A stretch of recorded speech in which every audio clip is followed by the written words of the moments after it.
Sindh high court में Mir Murtaza Bhutto क़त्ल case में जवाबदारनि जी बरियत ख़िलाफ़ अपीलनि ते ॿुधणी थी। ख़बर वाते पहुचाइनि पिया। सिंध हाई कोर्ट में मीर मुर्तज़ा भुट्टो क़त्ल केस में जवाबदारनि जी बरियत ख़िलाफ़ अपीलनि ते ॿुधणी। अॻूणो DIG शोएब सडल फैज़ाबाद धाणे कमीशन जे सरबराहे सुप्रीम कोर्ट जे हुकुम ते जांच संदसि हवाले कई वई। वकील पारां ॿुधायो वियो शोएब सडल पेश नथो थी सघे, खेसि हाज़िरी खां छूट ॾिनी वञे। वकील रिश्ता कई। वकील पारां चयो त अॻूणो DIG वाजिद दुरानी बि बीमार आहे, पेश नथो थी सघे।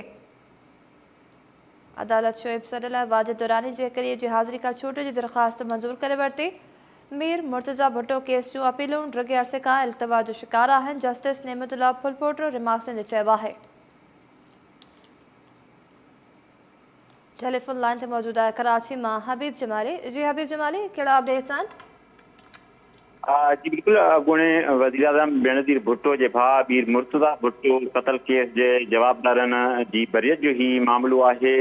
सिंध हाई कोर्ट में मीर मुर्तज़ा भुट्टो जे मुलाज़िम नूर मोहम्मद पारां जवाबदारनि जी बरियत ख़िलाफ़ जेका अपील दाख़िल कई वई हुई, उन अपील ते ॿुधणी थी। जवाबदार वाजिद अली दुरानी जे वकील तरफ़ां हाज़िरी खां छूट जी दरख़्वास्त जमा कराई वई।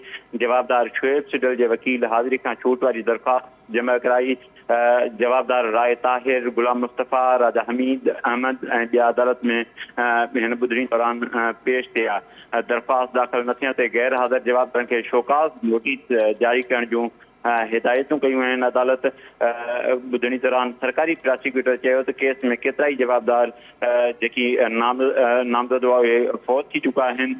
शाहिद हयात, शबीर अहमद कैमखानी, आगा मोहम्मद जमील, मसूद शरीफ बि वफ़ात करे चुका आहिनि। अदालत समूरनि जवाबदारनि खे ईंदड़ ॿुधणी ते पेश थियण जो हुकुम ॾिनो आहे। अदालत दरख़्वास्तनि जी जेका वधीक ॿुधणी आहे उहा अगस्त जे ॿिए हफ़्ते ताईं मुलतवी करे छॾी। जी हबीब जमाली, अपडेट करण लाइ महिरबानी।